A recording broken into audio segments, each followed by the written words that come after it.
ಹೋದ ಸಲ 2025ರಲ್ಲಿ ಮಳೆ ಹೆಚ್ಚಿಗಾಗಿ ಬೆಳೆಯನ್ನು ನಾಶ ಮಾಡಿತ್ತು. 2026ರಲ್ಲಿ ರೈತರದ್ದು ಬೀಜ ಗೊಬ್ಬರ ಹಾಕಿ ಮಳೆ ಇಲ್ಲಾರ್ದೆ ಈ ಸಲ ನಮ್ಮದು ಬೆಳೆ ನಾಶ ಆಗಿದೆ.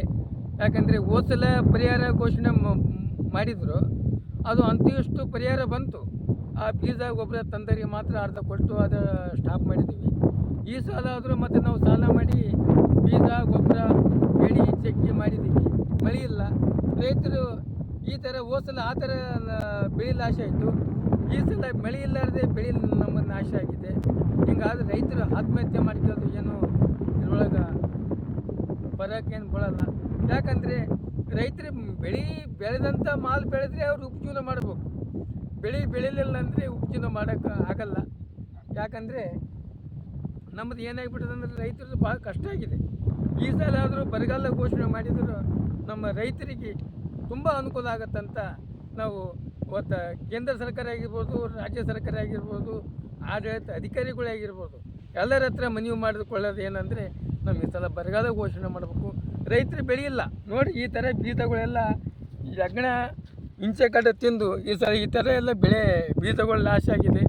ಈ ಥರ ನಾವು ಎಷ್ಟು ಪ್ಯಾಕೆಟ್ ಆದರೂ ನಾವು ರೈತರಿಗೆ ಬೀಜ ತಂದು 900, 1000, 1100 ರೂಪಾಯಿಗೆ ಒಂದು ಪ್ಯಾಕೆಟ್ ಬೀಜ ಮಾಡ್ತಾರೆ.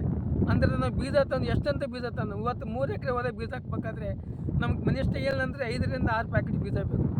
6000ರಿಂದ 7000, 8000 ತನಕ ನಮಗೆ ಬೀಜ ತರಬೇಕು. ಅದು ಸಾಲ ಮಾಡಿ ನಾವು ತರಬೇಕು. 2 ಸಲ ಬೀಜ ಹಾಕಿದ್ವಿ. ಈ ಥರ ತಿಂದು ನಾಶ ಆಗಿದೆ.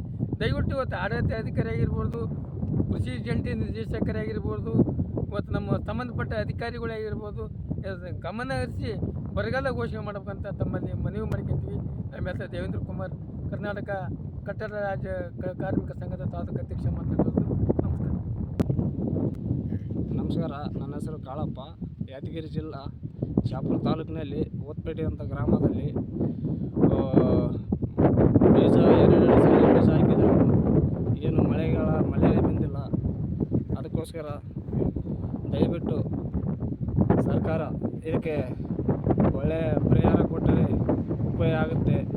ಹೋದ ಸಲನೂ 2025ರಲ್ಲಿ ಮಳೆ ಜಾಸ್ತಿಯಾಗಿ ಎಲ್ಲ ಬೆಳೆಯನ್ನು ನಾಶಿಯಾಗಿ ಇಷ್ಟು ರೈತರಿಗೆ ಕಷ್ಟವನ್ನು ಆಗಿದೆ. ಈ ಸಲ ಮಳೆ